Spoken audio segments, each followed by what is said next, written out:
In this video, we'll see the benefits brought by simulation during the design phase. Let's talk about the structural simulation. So for this case, I would like to focus on this bracket. This is a commercial part coming from a standard library. And first of all, I would like to double check if this bracket behaves and support correctly the loads where it's designed for. So this bracket, I have two brackets, one of each side of my device, and they're in charge to hang the table where all the equipment are installed. So the mass of that is more or less 10 kilos, or apply 5 kilos for each bracket. And as you can see there, I have to select the different locations where the table is fixed, and I apply remote mass, because mass is not exactly at this position. And on the other side, I have to select where I have to fix that. The HUD, everything is around the mouse, so I just have to click somewhere, and all the boundary condition, everything is around the mouse. So I define the plastic material for this part is an ABS and run the simulation. And a couple of seconds after, I have an answer. Okay, you see the graphic display there showing the displacement. So of course there, it's not the exact displacement. The view is amplified to visualize something. I can also show the constraints, the von Mises constraints, but much more value can be postulated. Okay. What is interesting there to notice is the value of the safety factor. So what the safety factor means, the value there is 1.3. That means I can apply 30% more of the actual mass. Okay.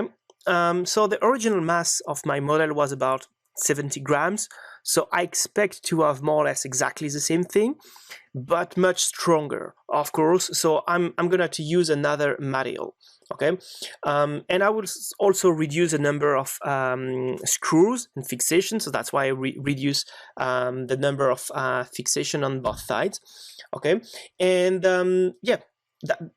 That's all. What I'm doing right now is just, I would say, a classic simplification, like you know, in Space Clam. So I select some faces and just use my fill command. And now I have to define the material. So use the library, type the first letters, and in this case, I'm gonna choose aluminum. Okay, that's what I need for this application.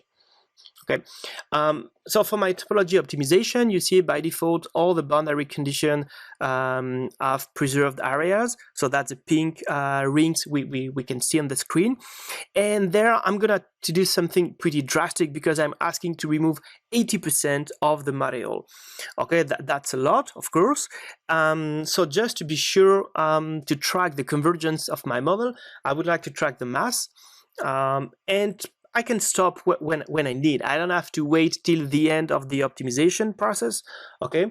And you can see that step after step. So the first nice thing is I can follow in live the different optimization steps. So I perfectly see in which direction my solution goes, okay? If it converges exactly in the way I think or not, okay? So I can stop, change the setting and stuff like that.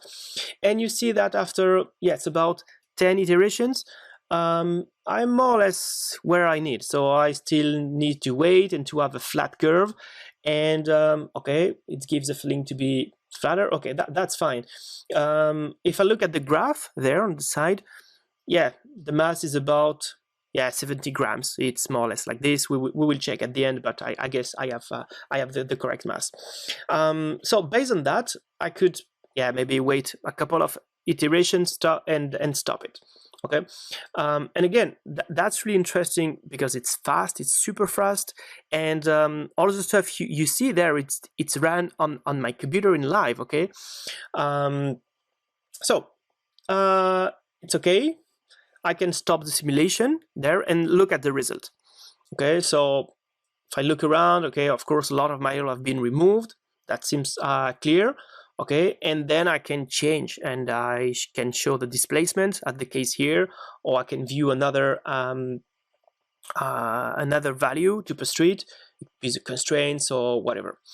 But what is interesting is based on the result there, I can generate a new model. So I generate a new STL file, so based on the model optimized, and then from this model I create a new validation study.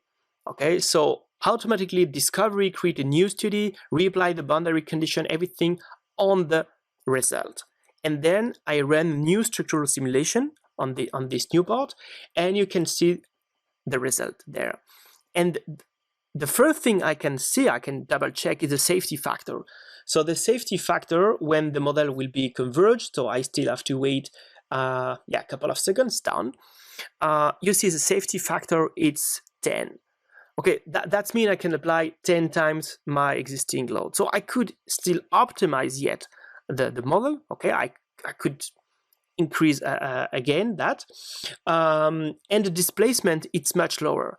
I had something like 0.7 millimeters, and now it's about of microns. So that's excellent for the accuracy I need for my printing machine. So then what I did there, I switched back to my original simulation and I make something smoother.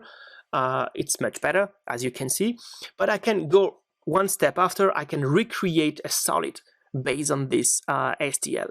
So the process is automatically done, as you can see there. It's super nice, and I can extract that in the software, so whatever. Or I could simply go back into SpaceClaim to reintroduce that in my existing design. Okay, so this is what I do right now. So the most important there to retain one more time is I'm a design engineer, and my job every day is to design new parts, to imagine new concepts. I'm not a simulation expert. I just use the benefit of the simulation and because of the discovery and thanks to provide me a so fast feedback in the simulation to improve my design to make much better product.